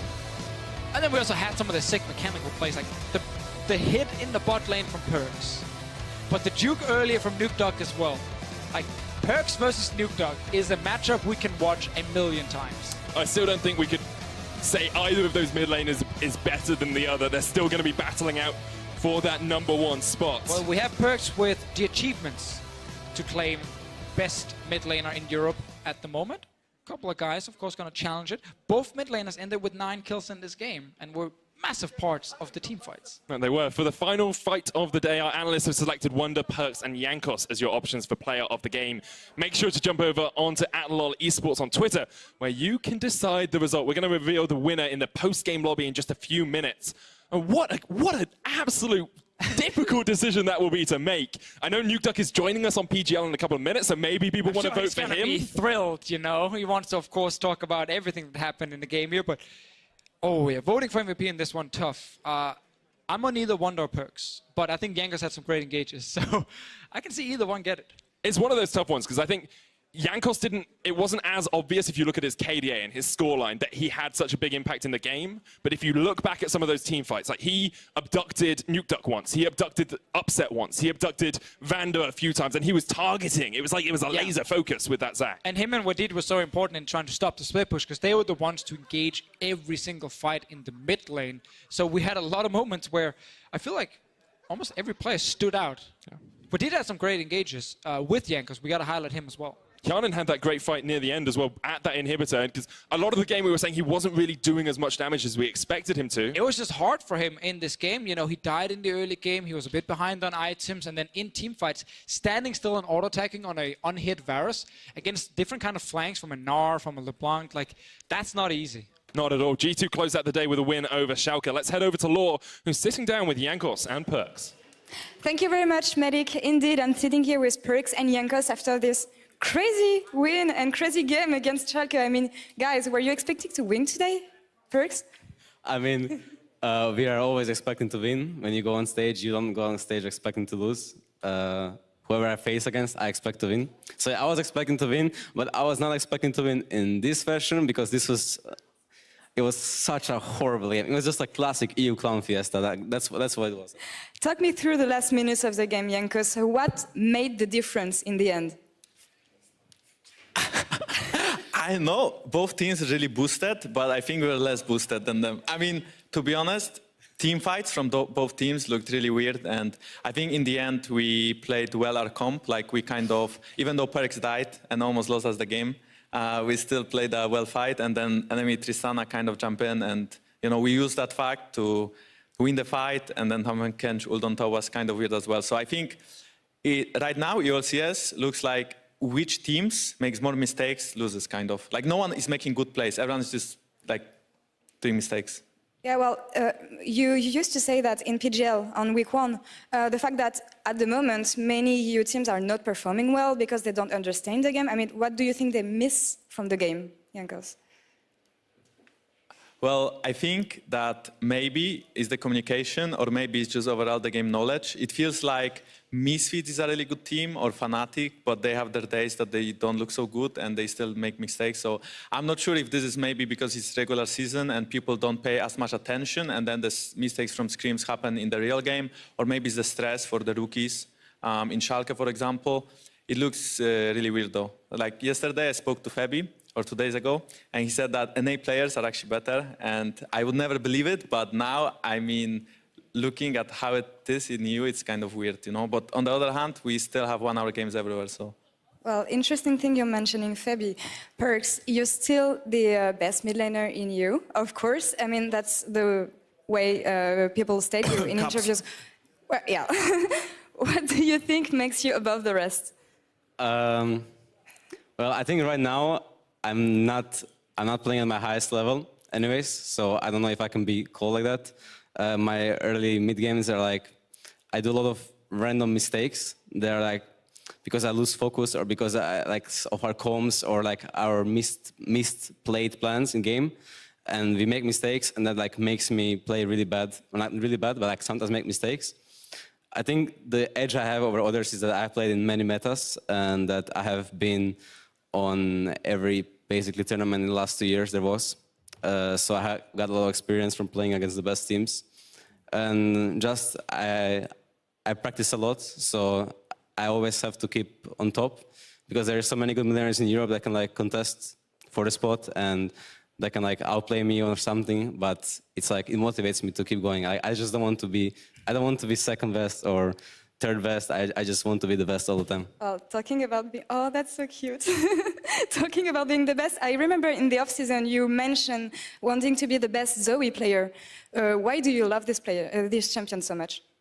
I don't actually like it so much. It was more of like a meme tweet, and I don't know. My Zoe was good, but then like it's sometimes bad.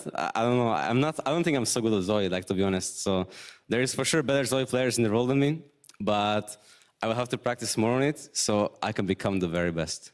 I wasn't listening to you guys before the interview. You were telling him maybe about the mistakes he made. Can you tell him live the mistakes he made on Zoe this game?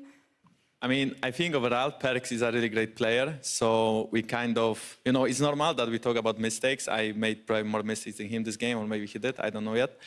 But I think when he plays Zoe, sometimes he wants to do more than he needs to do, because maybe he wants to pick up the slack from other teammates, including me or anyone. So he's a good player, but maybe he wants too much sometimes, and he just has to be happy with what we have and just play with the team. And how is the synergy between the two of you, Perks? Well, I think that we are working well together, but we have so much more to improve on because like we are not sure how to play with each other yet. Yeah, Jankos has completely different playstyle than what I played with for the last 2 years. So, but we are both willing to improve, so we're gonna keep improving. And as of right now, I'm just gonna make Jankos my dog. Oh, well, you guys seem to be on a good track, and thanks I again. mean, he's kind of trying since like a couple of weeks already, but it's not working out for you.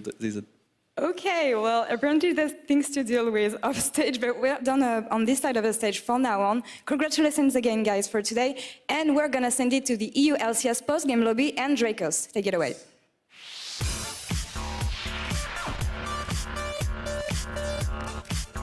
All right, welcome to the ULCS post-game live. We're going to be breaking down the action here from day 1 in week 4. I'm joined, of course, by Alex Fries-Knizhnik, Martin Fischer-Lunger, and Schalke's mid laner Nuke Duck. Wait, did you actually pronounce his last name, or did you just say Hold on. If I get the K and the Z and the last K, I can mumble in between every other letters, and people will believe me. Of course, if you're watching us, keep in mind NALCS Academy is going to be starting right after PGL. But in the meantime, Nuke Duck, the late game LeBlanc player. Talk to me about this game. Talk to me about the LeBlanc pick. Yeah. I think LeBlanc is pretty good against Zoe, you know, because I'm so mobile. And I felt like in that game I should have picked like a mobile champion, you know, rather than, you know, the standard Malzahar counter. I felt it would be like way harder for me to play. So yeah, I just... Yeah, they early picked Zac, like they first picked Zac, so you gotta pick something that can dodge the ganks, because with Malzahar you just get jab on and... Yeah, and they had the GP with the W and everything, so yeah, I thought...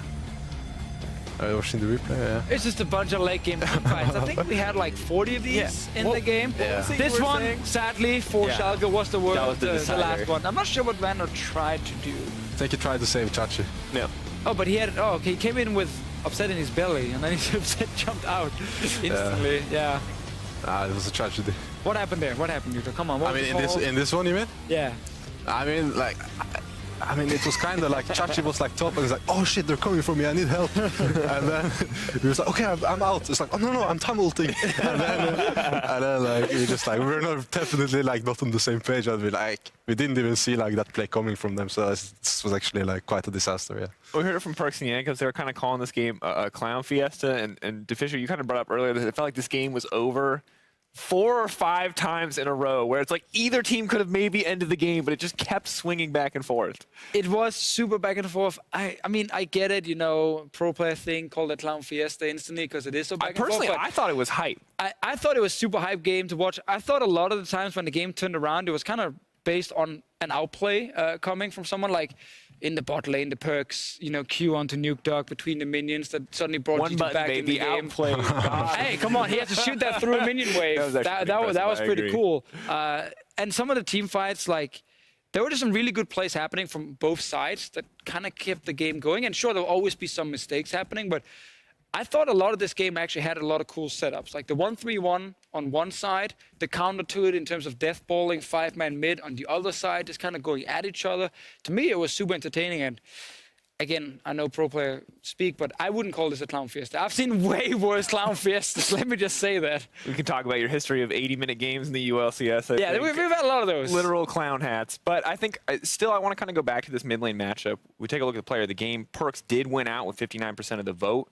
However, just this mid lane matchup, towards the end there, it felt like it was you versus Perks, right? Who would actually have more impact in these fights? You're both playing these kind of one-shotty champions on the edge.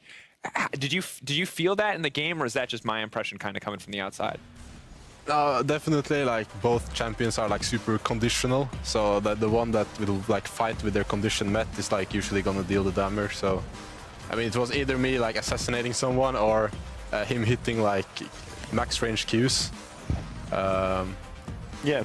And those stopped us from ending the game, like, I think like 2 or 3 times. Just like we could end the game and we were calling like, care for Zoe, and then all of a sudden it's like, shit, we're 1 HP, like we have to back. Yeah, I was always like, all right, they'll finish the game then. And then the only way they will not finish the game is if Upset is gonna get killed by Zoe, and then bam, 10 HP from the Zoe Q. So that was very like Perks versus Nuke Duck game, you know, like who's gonna make more safe gaming plays. Yeah, it was so back and forth. It felt like a little little bit of an emotional roller coaster, but of course one team that is starting to find their form is Fnatic. They pulled off some pretty insane team fights. Switching over to another going team. up against Unicorns of Love. Yeah, I want to talk about this matchup. And Freeze, I want your impression of Reckless in this game. Nuke, did you get to catch this one coming in? Yeah, I watched this. The whole game. Yeah, I watched it. Yeah. So Freeze, what did you actually think of Reckless's performance in this game? Well, he plays safer than I would like to, but then again, you know, like he plays this. That's why he's in the LCS and you're not. Well, I guess that's true. But then once he got 4 items, he just snowballed out of the mine, and with 4 items, you know, Sivir is hyper carry. It crits once or twice on the backline with W. Everyone's half HP, and they just roll over. Man, you make it sound so simple. I mean, Sivir with 4 champions in front of her who can dive the enemy backline, I think it gets a little bit easier to play it. But Nuke, I actually want to know from you, because you watched the game. Yeah. When you saw the Fnatic draft, Yeah. did you instantly feel also like once this got to late game, they would just kill the backline of Unicorns of Love like every single time? Or did you feel like Unicorns had a lot of ways to still outplay it? I felt like they had I mean, I think Galio is like pretty OP when someone can go in, so I actually felt that as well, yeah, that it would, like, even though they have the Corki for scaling, I didn't think there was actually any way for him to deal damage if they like do a proper like Vladimir flank. Like, you just flash goes in, get Galio ult, and there is no way they're gonna even auto attack. I think it was a good look overall. Do we feel like Fnatic are getting better? In your opinion, Freeze, is this Fnatic shaping up, playing more as a team, or are we still seeing some of the same cracks that we saw in previous weeks? Well, Sivir is a champion that doesn't really spend much time in the side lane, because once she gets there, she clears the wave instantly. So she just clears the wave and just goes with the steam again. So that was perfect for Reckless, you know. And then you get the movement speed, so when you're grouped, you're easy making plays with it. And we saw the success. It was good. It was still very back and forth. Well, it was back and forth. I'm not saying you're wrong at all. I definitely agree with the push for Sivir and then group is good for Reckless.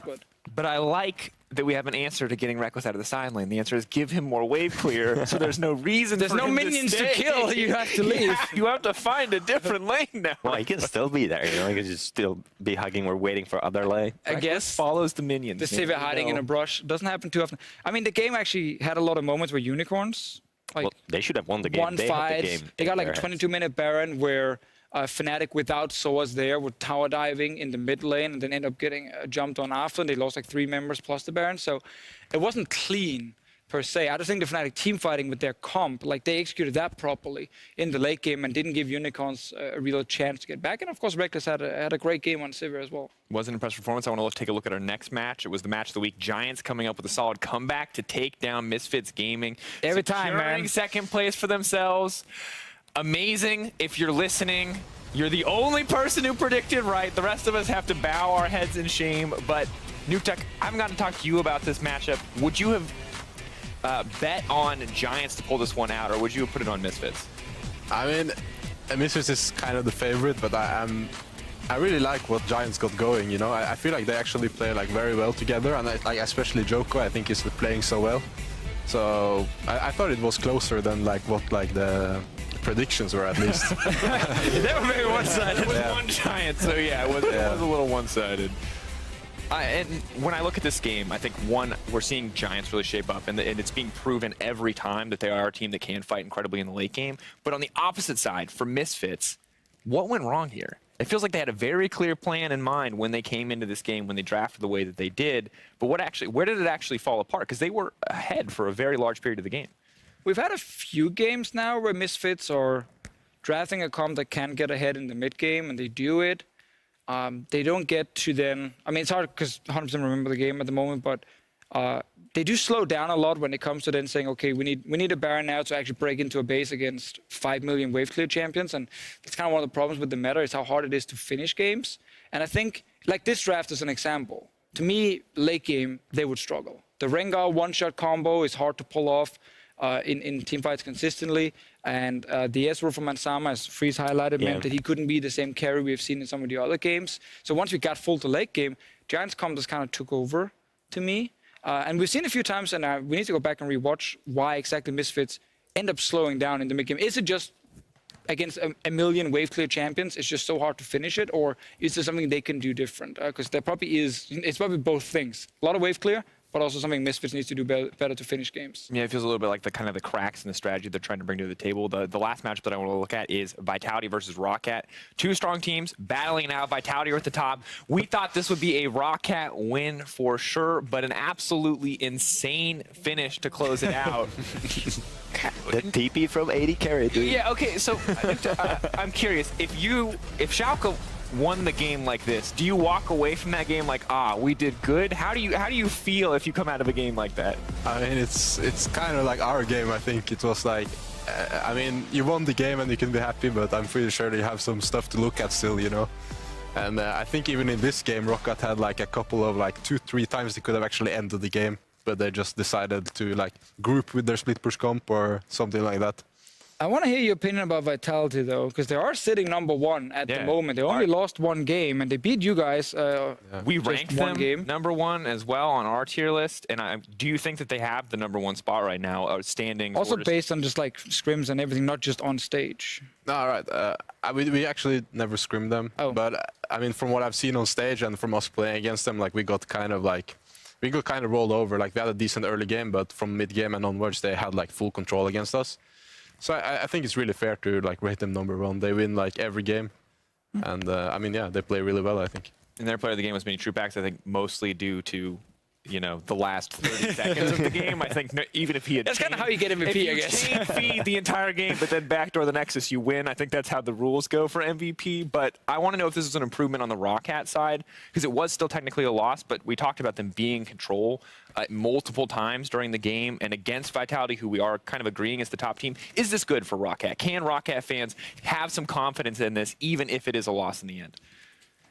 Well, I wouldn't give it to Roccat all the way through, because we saw on Vitality that they're confident winning with playing aggressively early game, playing early game comps, and now they're so comfortable with their standings that they're experiencing with their comps, right? They're playing late game, they're focusing on late game, they even said in interviews. So it would be 50-50 for me, for Roccat and for Vitality experimenting. I think with Roccat, I love the fact they were split pushing, like, to win the game. You know, flank in one side, profit in the other one, kept running away from fights, they kept abusing the Rise combo, which luckily is gone, so we don't have to witness that one again. But I think they played that part of the game pretty well, but they had to also rely on 2 Baron steals on the side of Memento to stop Vitality from ever actually pushing out of their base and taking some of Rocket's base.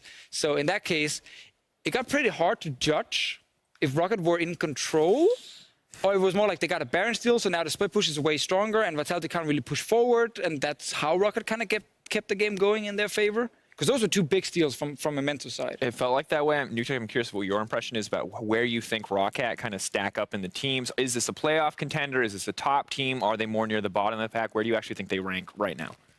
Well, I think they could play a lot better than they did, because they have, you know, the split push comp, and this was like a classic scenario, you know, when there's the teamfight comp and the split push comp, and the teamfight comp goes to Baron.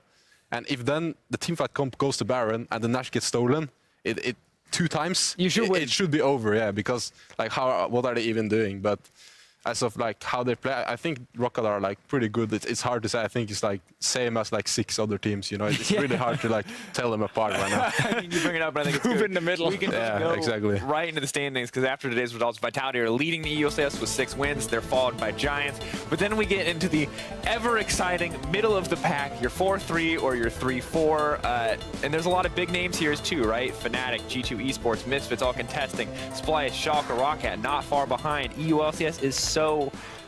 I don't want to say messy right now. There's no clear outstanders. No, I mean, there's no clear top 6, and that's a good thing, because we've had other splits in Europe where very clearly there was like a top 6 or top 5 at least kind of locked in almost from the get-go. And then we had a bottom 4, which could just almost never beat the top teams. We had a split where they didn't beat, like where bottom 4 teams did not beat a top team until like week 8 of the split, and they got 1 win. Elements took like 1 win against one of the top 6 teams, I think against Unicorns. That was it. So it made games pretty boring in the sense that you could always be like, okay, this top 6 team is going to beat this bottom 4 team. We don't have that right now because we have this massive group where it's impossible at the moment to predict who's actually going to end up in playoffs. And every win matters in a best of 1 with only 18 games in a split. If you start going on a losing streak as Schalke, suddenly, you end up outside top 6. Getting back in might be really difficult towards the end of the split, so you can't really afford to lose too many games when all these teams are so close, fighting for that playoff spot. And Nuke, for you, do you kind of feel that pressure? Do you go into every matchup incredibly focused, feeling like these guys could take a game off you? Because in the past, I think you're right, we've seen top teams feeling pretty comfortable ignoring the bottom teams when it comes into prepping, but there's so few bottom teams and there's so many middle of the pack teams, it seems like it might be kind of difficult to prep for these best of ones. I mean, for example, this week we played G2 and H2K, so like our main like prep is obviously towards G2.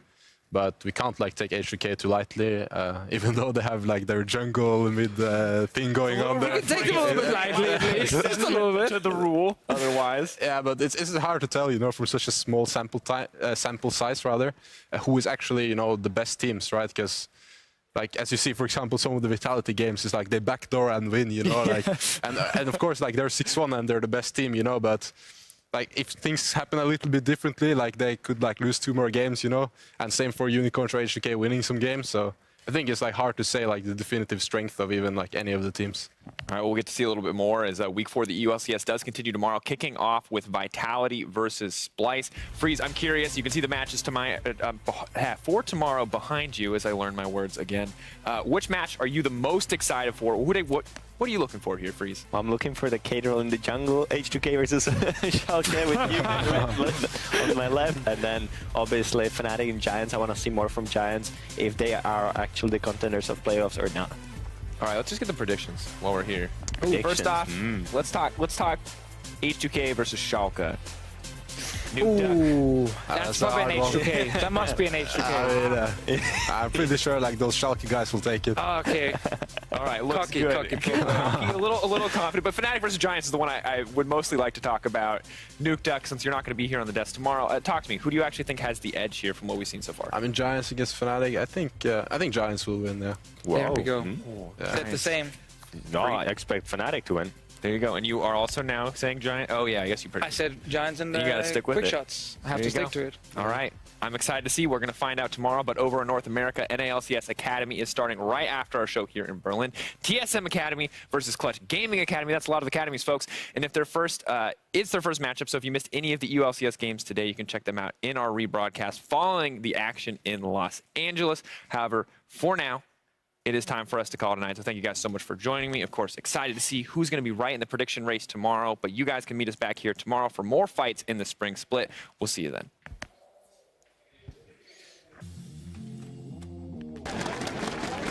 He pushes him right back in before he goes mini. Now Niski comes in to complete the gang squad. Instant first blood for the Splice mid lane.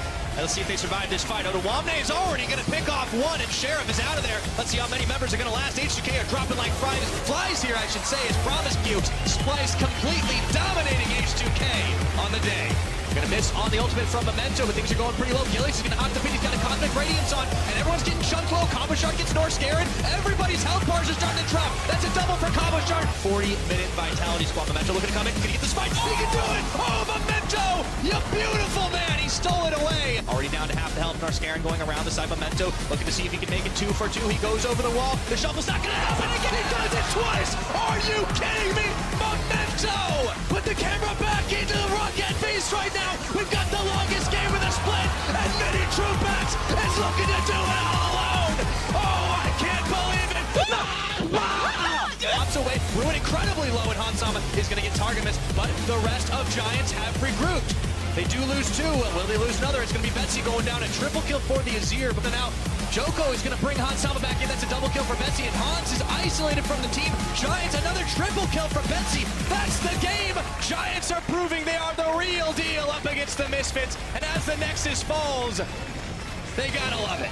Then you can take a carry down. Back flash, nah, wallop, stun, White Knight. And Samus is going to open up as well. Reckless on the back line, White Knight jumps in. Reckless is down, Chaos is down, Fnatic are falling apart. He needs Cole, he needs Samus, he needs to hit the Nexus. Oh, you can dodge this! Jumps back onto Perks, the Hexa, Gunblade, and Perks is down! G2 do have one kill. Wonder takes a chunk as well. Jankos, go there. Let's bounce.